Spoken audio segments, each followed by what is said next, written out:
The day my parents divorced, the judge asked them to choose between me and my little brother. Without hesitation, they both chose him. But then, my brother ran over, grabbed my skirt, and stammered, "Sis, will you take care of me instead?" Everyone was stunned. I looked down and gave a faint smile. "Little brother, I may be an adult, but I have no legal obligation to raise you," I said calmly, then added with a cold laugh, "unless both our parents were dead." My father exploded. "You brat? Are you wishing us dead?" He moved toward me, but my mother stopped him, whispering that hitting me in court would only cause a scandal. I blinked innocently. "Your Honor, am I wrong?" The judge didn't respond. Instead, he turned to my brother. "Don't you want to live with your dad or mom? Are they not good to you?" My brother looked at our parents, then back at me. "They're great. But I want to live with my sister." I stared at him, unamused. First, I'm only 19 and still in college.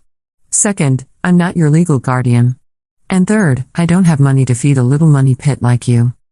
To everyone's surprise, my normally obedient brother threw a tantrum. "I don't care. I want my sister." The courtroom fell silent. Everyone had just seen how my parents fought over him and ignored me. Now, their favorite child was choosing the daughter they'd barely acknowledged. My mother snapped, "What lies have you been feeding him?" I was speechless, blamed for something I didn't do. Then I smiled faintly. "Maybe it's because you two are always fighting. Maybe he's traumatized." The judge and others exchanged glances. Even my parents looked down, knowing it was true. My mother sighed, "Emma, what do you want?" I lifted my brother onto my lap and asked instead, "Are you still getting divorced?" "Yes," they answered in unison, avoiding each other's gaze. "You really don't want to go with mom or dad?" I asked my brother. "If you live with me, you might go hungry." To my surprise, he pulled a bear-shaped cookie from his pocket. "Sister won't be hungry. I'll collect trash if I have to." That was unnecessary, but touching. Still, my mother objected. "Is your place even livable?" Now I was angry. If I wasn't pretending to be poor, I could have pulled out a stack of property deeds right then. My brother clung to me tightly. My parents panicked. "Tyler, Mommy won't remarry. I'll only love you," my mom pleaded. "Tyler, didn't you want to go to the amusement park?"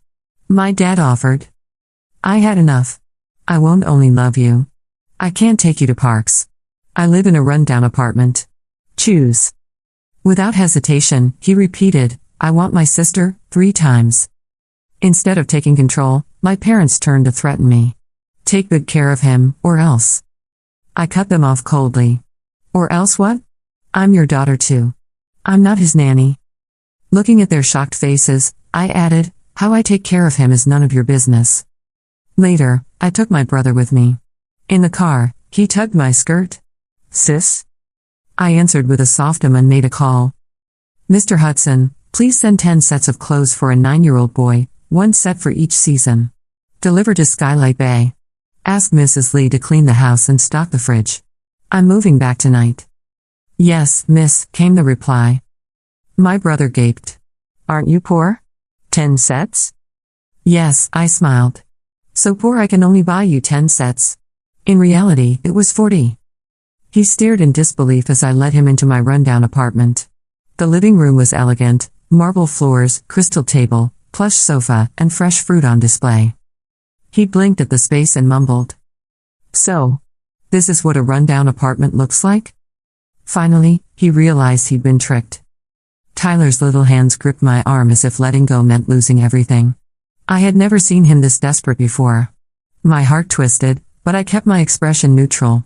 I had learned long ago that showing emotion only gave our parents more ways to manipulate me. As we stepped out of the courtroom, the murmur of the crowd followed us like an echo of judgment. I felt eyes burning into my back, some sympathetic, others disapproving, most simply curious. What kind of parents fight over who doesn't get custody of their daughter? In the hallway, Tyler stayed quiet.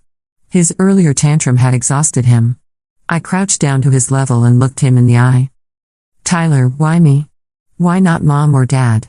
You know they'd give you more things, more toys, more attention." He looked down and whispered, "But they fight too much. It's loud. I can't sleep. You're quiet, like grandma." That hit me hard. Grandma had raised me for most of my early childhood while our parents were too busy climbing corporate ladders and hosting charity banquets. After she passed, I became invisible. I sighed. All right, for now. But no promises, okay? He nodded solemnly, like he understood more than a child his age should. That evening, we stopped at a quiet cafe before heading home.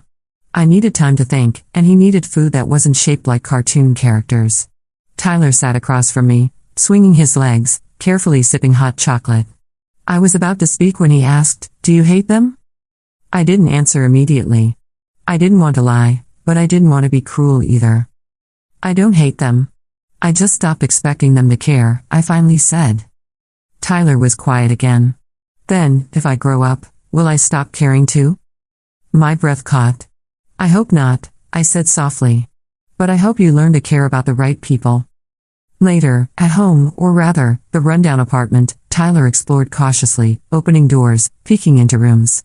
When he found the guest bedroom fully made, with a stuffed bear already on the bed, he gasped. "You prepared this? Before the court?" I ruffled his hair. I had a feeling the little money pit would be stubborn. He grinned, showing the gap where one of his front teeth had recently fallen out. "I'm your favorite money pit now, huh?" I smirked, "Don't let it go to your head." But as I stood at the doorway that night watching him sleep peacefully for the first time in a long time, I realized something terrifying. I had just become the only adult in this boy's life who hadn't let him down. And the weight of that truth settled on my shoulders, heavier than anything I'd ever known. The next morning, I woke up to the sound of soft footsteps, and the unmistakable clatter of kitchen cabinets. For a moment, I panicked, then I remembered, Tyler. I stumbled into the kitchen, hair a mess, wearing my oversized college hoodie. There he was, standing on a stool, attempting to pour cereal into a bowl twice his size. "You're going to flood the kitchen in milk," I murmured, rubbing my eyes.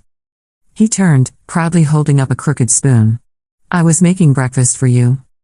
I stared at him for a moment before sighing and grabbing the carton from his hands. "Let's make sure the cereal stays in the bowl, little chef." We ended up having breakfast on the balcony, overlooking the quiet street. The sun was warm, and for a few minutes, it almost felt like I was living a peaceful life. But peace never lasts long when you're dealing with toxic parents. Around noon, my doorbell rang. I didn't have to check the peephole. I knew it was them. I opened the door slowly. My mother stood there in a tailored dress, lips pressed tight. Behind her, my father leaned against the wall, arms crossed, sunglasses hiding his eyes like he was guarding a VIP. "We came to check on Tyler," Mom said, stepping forward without waiting for an invitation. I blocked the doorway. "He's fine." "We still have rights," she snapped. "And I still have boundaries," I replied, voice steady. Tyler peeked from behind the hallway. "Mom?" She lit up like a Christmas tree. "Sweetheart, Mommy came to get you. Pack your things, let's go." He didn't move. "I'm staying with Emma," he said quietly.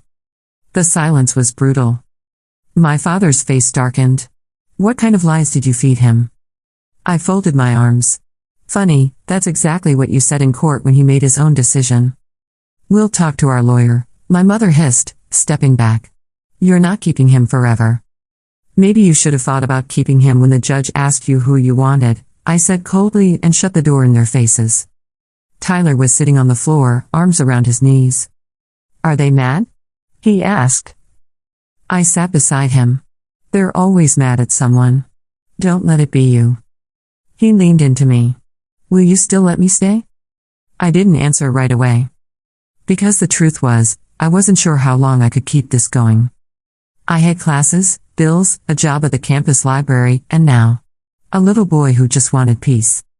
But as I looked at his small face, tired, unsure, yet oddly hopeful, I made a quiet promise to myself. Even if the whole world turned against us, I wouldn't. That night, after dinner, mac and cheese with slices of apple, Tyler's new favorite, I found him exploring the hallway like he was searching for hidden treasure. "What are you doing?" I asked, drying my hands with a towel. He looked up, sheepish. "You said earlier there were rooms you didn't use. I thought maybe one had toys." I knelt beside him. "There's no toy room, bud. This isn't a mansion." He tilted his head. "But you're rich, right? You ordered 40 sets of clothes with one call." I smiled faintly. I'm smart with money. That's not the same as rich. He didn't seem convinced, but nodded anyway. I sighed and stood. All right, come with me. I'll show you something. But you have to promise, it stays between us. His eyes widened with excitement. Secret? Very secret. I led him to a door at the end of the hallway, one I hadn't opened in years. Behind it, a dim room filled with dust-covered boxes and forgotten memories. I flipped on the light. What is this place? He asked, peeking inside. It used to be my study, I said. Before life got busy. He stepped in slowly, brushing his fingers over a bookshelf filled with old notebooks, models, even a few trophies from science fairs. You were smart, he whispered. I still am, I said, nudging his shoulder playfully.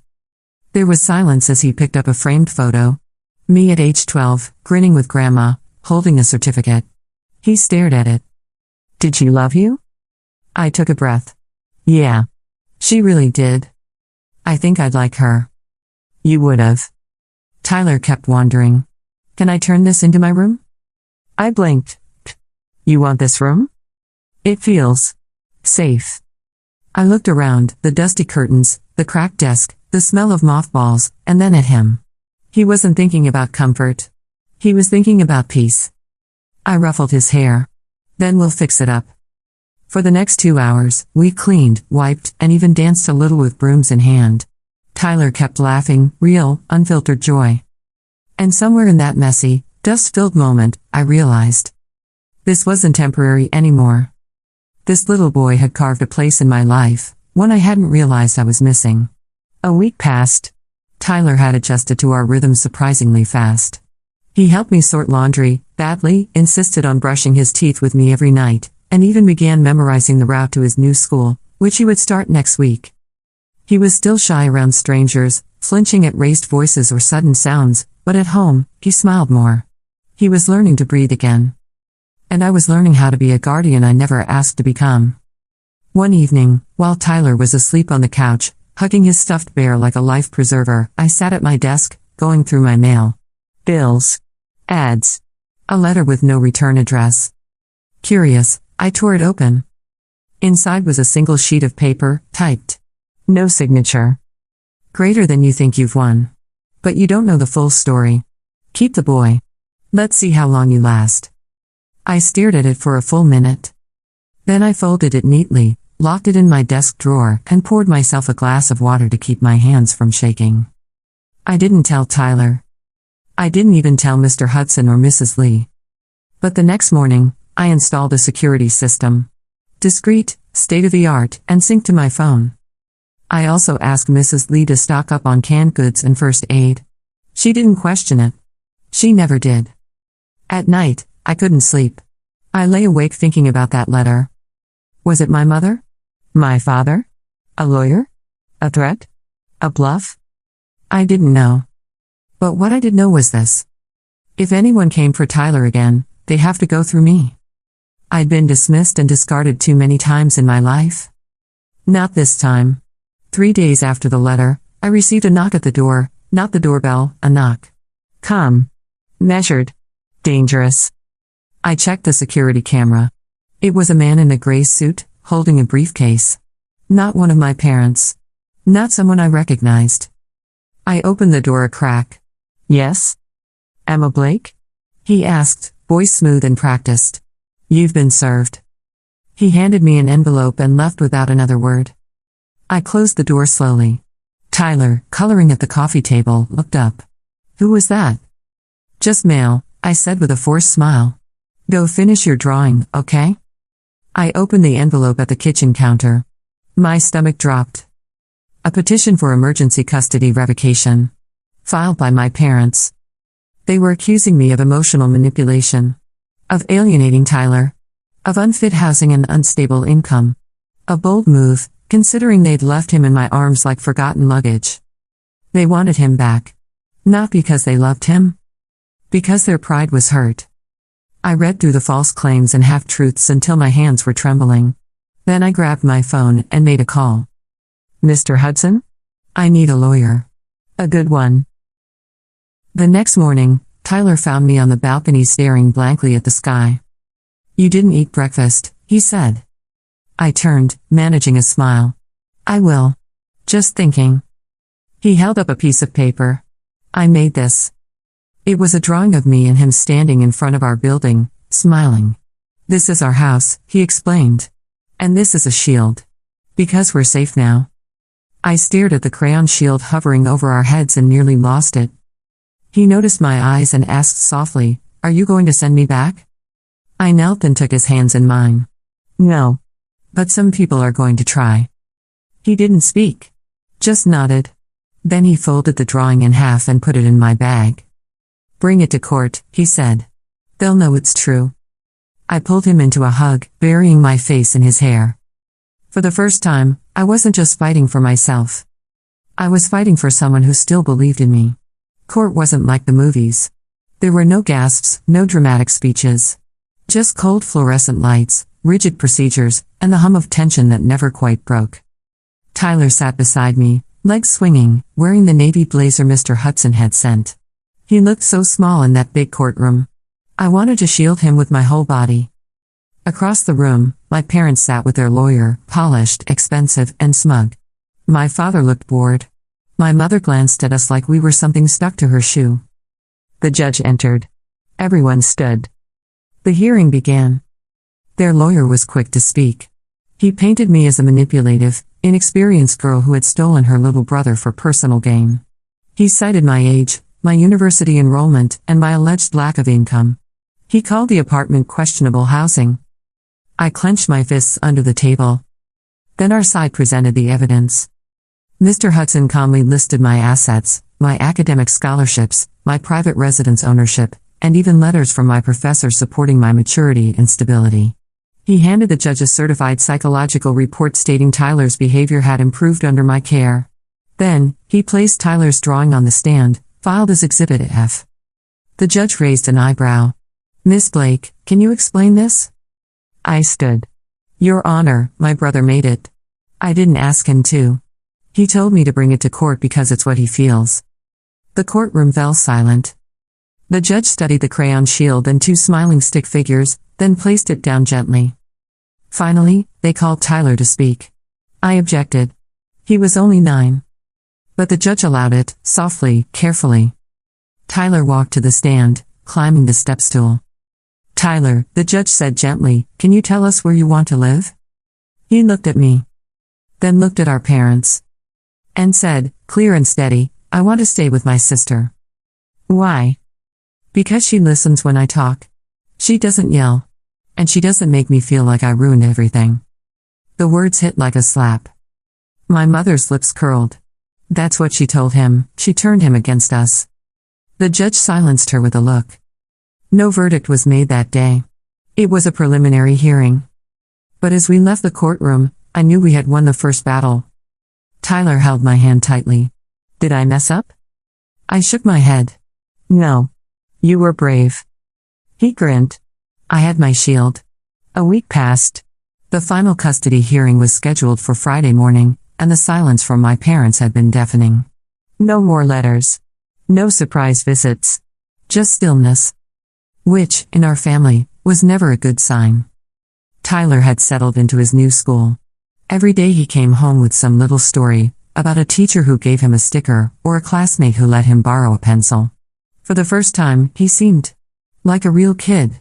Not a shadow of parental failure. Not a trophy. Just Tyler. But I wasn't sleeping. Every time I closed my eyes, I imagined my parents' next move. I didn't trust the calm. Not from them. Thursday night, I got a call from Mr. Hudson. "There's been a development," he said. "They're changing their strategy." "How?" I asked, gripping my phone tighter. "They're no longer claiming you're unfit. They're claiming you manipulated Tyler to reject them out of revenge." I let out a short, bitter laugh. "Of course they are. And Emma. They've also submitted a formal claim that you encouraged Tyler to lie in court. If the judge believes that, not only will you lose custody, but they could press for psychological evaluation or even limited contact." My chest tightened. That night, Tyler knocked on my door just as I was pulling blankets over my head. "Can I sleep here tonight?" I hesitated, then nodded. He crawled under the covers beside me and whispered, "Do you think they'll take me away?" I didn't answer right away. "I don't know," I said honestly. "But I won't stop fighting." He looked at me. "Even if it gets worse?" "Especially if it gets worse." He slid his small hand into mine. "Then I'll fight too." And there, under the dim light of my bedroom lamp, I realized something. This wasn't just about custody anymore. It was about breaking the cycle. About rewriting a story that had been unfair since the day I was born. Tomorrow, I'd walk into that courtroom not just as Emma, the discarded daughter, but as Emma, the protector. The courthouse felt colder than usual that Friday. Maybe it was the nerves. Maybe it was the weight of everything riding on this hearing. Tyler clutched his little sketchpad as we walked through security. He didn't speak, but I could tell he was nervous. So was I. The odds had shifted, and now my parents were playing the victim, spinning their years of neglect into hurt feelings and misunderstandings. Inside, the courtroom buzzed. Reporters weren't allowed, but word had spread. People whispered. The family feud with money and drama had become gossip fuel. When the judge entered, we all stood. His gaze swept the room slowly before motioning us to sit. My parents' lawyer opened with dramatic flair. "Your Honor, my clients acknowledge past mistakes, but they have always prioritized Tyler's well-being. They believe Miss Blake, while financially stable, is emotionally motivated to alienate her brother from his parents. They ask the custody revert to the biological parents, with supervised visitation granted to Miss Blake." Then it was our turn. Mr. Hudson stood. Calm. Steady. "Your Honor, the child has made his wishes clear. We do not deny past conflict. But the facts remain, Mr. and Mrs. Blake only filed for custody after their son chose his sister. Before that, they willingly passed responsibility to a 19-year-old college student without preparation or legal agreement." He paused. What changed? Their son's choice? Or their pride? Then came the moment I dreaded. Tyler was asked to speak again. He walked up, slower this time, holding a folded piece of paper. The judge asked gently, "Tyler, do you want to say something?" He unfolded the paper and read. "Greater than I love Mom and Dad. But love isn't enough. They yelled a lot and sometimes forgot I was in the room. I felt like noise to them. With Emma, I feel real. I don't need toys or parks. I need peace. I don't want to hate anyone. I just want to be happy. And I'm happy with her." Silence. I glanced over. My mother's mouth trembled, her expression unreadable. My father just looked away. The judge exhaled and leaned forward. "I believe I have enough to make my decision." The room froze. The air in the courtroom was thick with anticipation. Every shuffle of paper, every throat cleared, every ticking second stretched like a taut wire. The judge adjusted his glasses and looked down at the documents before him. Then up at Tyler. Then at me. "This case is unusual," he began, his voice even. "Rarely do we see a child so young speak with such clarity and sincerity. And rarely do we see parents so eager to shift blame rather than take responsibility." He paused. "Miss Blake," he said, turning his gaze to me, "you are 19. By most standards, barely out of childhood yourself. Yet you've demonstrated maturity, stability, and, most importantly, a consistent prioritization of Tyler's emotional well-being. The court acknowledges the unusual nature of this arrangement, but also its undeniable results." He turned to my parents. "Mr. and Mrs. Blake, you have failed to provide sufficient evidence that Miss Blake manipulated your son or acted in bad faith. What we do have are records of neglect, witness statements describing a volatile home environment, and the child's repeated insistence to remain with his sister." He tapped his gavel once. "Effective immediately, temporary custody of Tyler Blake is awarded to Emma Blake, with full guardianship pending a 6-month evaluation period. Supervised visitation will be arranged for the biological parents, once per month, pending cooperation and compliance." The courtroom erupted into murmurs. Tyler gasped and grabbed my hand so tightly it hurt. His little fingers trembled. My parents sat in stunned silence. My mother's eyes welled with tears, not of sorrow, but of disbelief. My father stood abruptly, as if he could walk away from the ruling. The judge added, "And one final note, custody is not a punishment. It is a responsibility. The court expects all parties to act accordingly. He struck the gavel again. It was done. Outside, the sky had cleared, as if it too had waited for this. Tyler and I stood on the courthouse steps, the world rushing past us in cars and conversations. He looked up at me. So, I'm staying? I nodded. You're staying? He smiled, wide and real. Can we get pancakes? I laughed, for the first time in what felt like weeks. Yes. As many as you want. As we walked down the steps hand in hand, I knew everything ahead wouldn't be easy. But I also knew something else. I wasn't just my parents' forgotten daughter anymore. I was someone's home.